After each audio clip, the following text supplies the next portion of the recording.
You know you're a runner when you've worked through knee pain from pushing too fast, shin splints from road running, sprained ankles from trail running, and you just want to run pain-free. But on top of these injuries, your back sometimes gets sore, and you even have scoliosis. Now, if this is you, and you're losing your motivation to run even 10 minutes, and you're worried that your spine is getting worse, you must do these exercises to run like Usain Bolt. I've enjoyed running since my teens, and I understand the ups and downs of the sport. If I'm not careful, my knees will actually swell up when I run too far, but the exercises I'm going to show you help me prevent that. And as a specialist helping people with scoliosis, I understand how running can become a struggle due to all the compensations the body has just trying to move forward. And that's why I created this functional movement routine, because it helps increase flexibility and strength in the areas of the body most needed for people like us.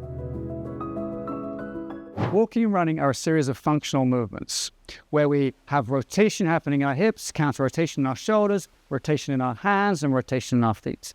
So we're going to break those down a little bit and exaggerate them to help with all the compensations that sometimes happen when you're running, and especially when you have scoliosis. Right, the first thing I want you to do is to simply step forward and then step backwards. Stepping forwards and stepping backwards. Okay, so from the side it looks like this. Next, I want you to step a little bit further forwards and thinking about a hip stretch on the front hip here. So my right leg stepping forwards and backwards, hip stretch. Now as I step backwards, I want you to keep your left leg straight, bend, and see if you get a bit of a butt stretch. So you go front hip stretch, hamstring butt. Front hip, hamstring butt. Okay, slowly exaggerate that movement. As you step forward, I want you to push into your big toe and really anchor that big toe down, but you can lift the heel up. Drop this hip just a little bit as you slide your hips forward. So now you're getting a front hip stretch. You step backwards, you're bending this back knee, you're going down, keeping your back straight if you want. Take your hand to your mid-shin. Forwards and backwards. Forwards and backwards. Okay, so this is the simple motion of locomotion. Next, we want to work on elongating the spine, because in scoliosis, both sides of your back are tight and both sides are weak. So what we're going to do here is take both hands up over the head when we step forward. Both hands up here, then lean over the leg that's in front, taking your head over that leg that's in front. Then come back, going down. You can put a bit of a rotation into here if you want, or you can go straight down and just focus on the hamstring stretch. So it's forward, lean, back, down. Forward, lean, back, down. We're looking for about 10 to 15 of these movements on either side. Next, we're going to think about opening up this whole chain through here and across the chest. So you're going to step forwards, slide this hip in rotation this way. Keep the foot, the big toe on the ground as you go backwards this way. That creates a counter rotation in your hip joint. This hand is going to go up. This hand is going to go palm up and open this way. And you can look at your hand, okay? So it's here. Then I'm going to take my foot backwards, take this hand down to my shin, and maybe even this hand up towards the ceiling, okay? So stepping forwards, one hand forward, one hand like this, come back to here. Really lean into those. Feel the stretch at the end of range. But don't worry if you don't get it on each movement. You just come back next time and go, okay, I'm going to drop this hip a little further now. Twist my foot in a little bit further, drive my hips forward here, lift this hand up, rotate here. Now I've got that stretch. And come back, and the other way. All right, we're going to change sides, okay? So start with stepping forwards and backwards. I'm using my left foot here. Good. Just like this. And I exaggerate that movement. Good. Pushing my big toe into the ground, coming back, leaning forward, either rounding my back if I'm comfortable with that, or keeping my back straight to get a hamstring stretch. Good. With the hands, we can move the hands forward, exaggerate the hands like you're walking or running. Now we're going to bring both hands up over the head and lean to stretch and strengthen the spine on both sides. Come back, straight down, or rotate. It's up to you. You can rotate or keep it straight. Okay, done about 10 of these. We're going to shift into getting into the right position. So my big toes onto the ground. This hip is forward, this hip is pulled back, drop down just a little bit.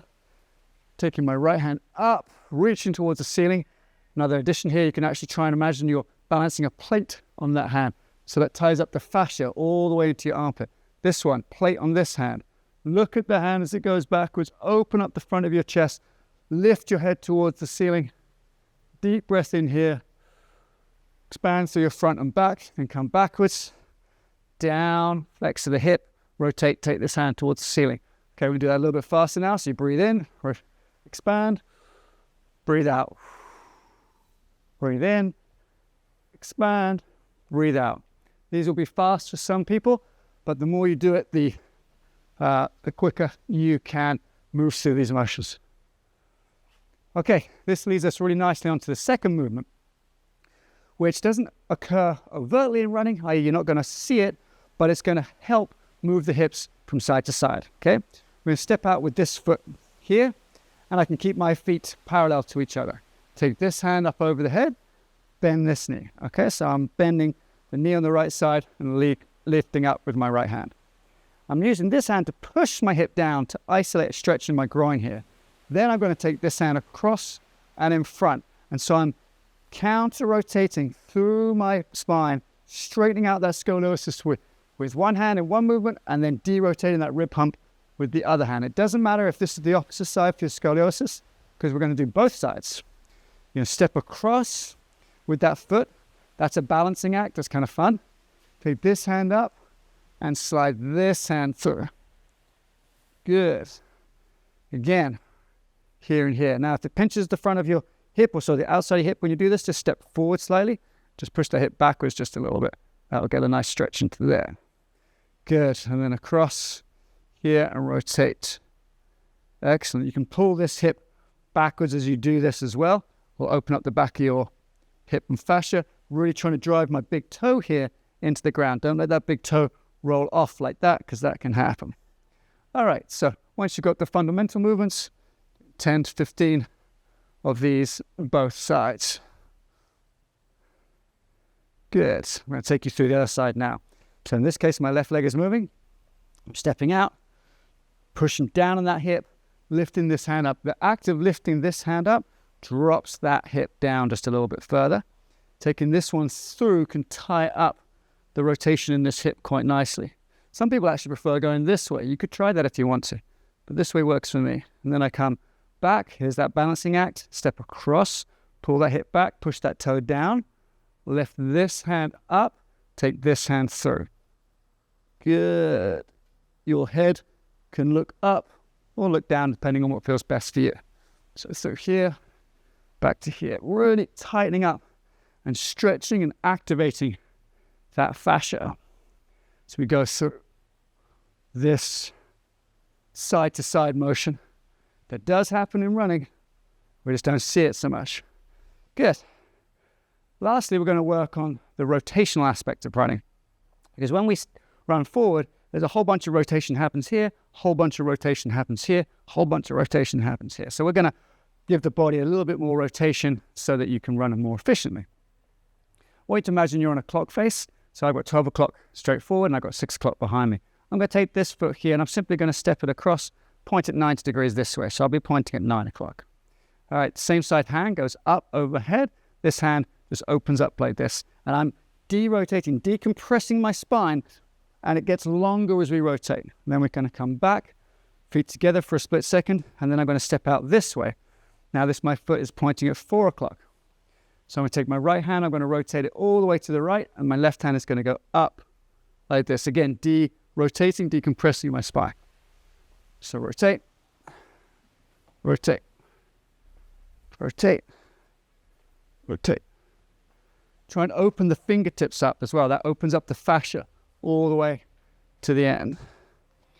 Same thing going the other way. I'm going to go here, bend this knee, this one stays straight. My foot's still pointing at you. This foot is pointing directly at 7 o'clock now. This hand goes up. I can flex it if I want to. Push the palm towards the ceiling. And this hand I can flex as well. Rotate this way, open up my chest, all through those fascial lines, all the way down to my big toe. And I come across, step here, internal rotation in both hips. Left hand comes up, right hand goes, yeah. Stepping and rotating. Stepping and rotate. And you can do it as fast as you want or as slow as you want. We're really trying to lift up through your back, get that rotation to elongate and move your rib cage and stretch, lengthen your spine, especially when you have scoliosis. It's fantastic for general mobilization and decompression.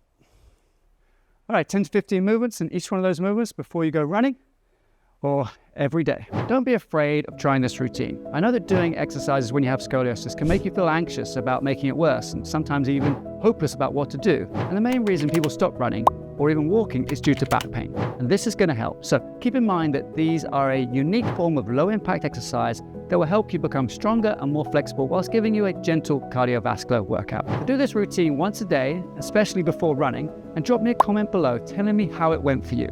I'll reply to every comment, so I'll be checking. I'm excited to see what you guys think.